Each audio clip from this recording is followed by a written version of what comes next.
ప్రవచన వరం యొక్క అర్థం ఏంటి, దాని మీనింగ్ ఏంటి మనం తెలుసుకోబోతున్నాం. హల్లెలూయా. ప్రవచనం అంటే ఒక దైవ వాక్కు, దేవుని మాటలుగా మనం చూడగలం. ఏంటంటే దేవుని మాటలుగా మనం చెప్పవచ్చు.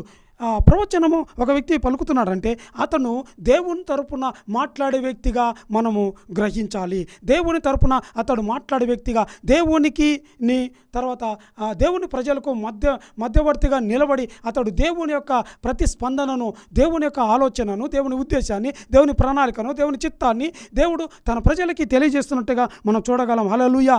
ఇంకా ప్రవచనం అంటే దేవుని చిత్తాన్ని, దేవుని మనసును, దేవుని ఉద్దేశాలని వెల్లడి చేస్తున్నట్టుగా మనం చూడగలం. హల్లెలూయా. ఒక మాటలు చెప్పాలంటే ప్రవచనం వాక్కులు, ప్రవచనం అంటే దైవిక సంభాషణ లాంటిది. హల్లెలూయా. పరిశుద్ధాత్మ ఆ శక్తితో చెప్పబడే సంగతులని చెప్పవచ్చు. ఇంకా చూడండి, ప్రవచనం అంటే సింపుల్గా చెప్పాలంటే ముందుగానే జరగబోయే విషయాలని, ఎవరికి తెలియని విషయాలని, మనుషులకి ఊహ అందని విషయాలని, మనుషులను ఏంటంటే గ్రహింపజాలని విషయాలని ముందుకు చెప్పడం. హల్లెలూయా.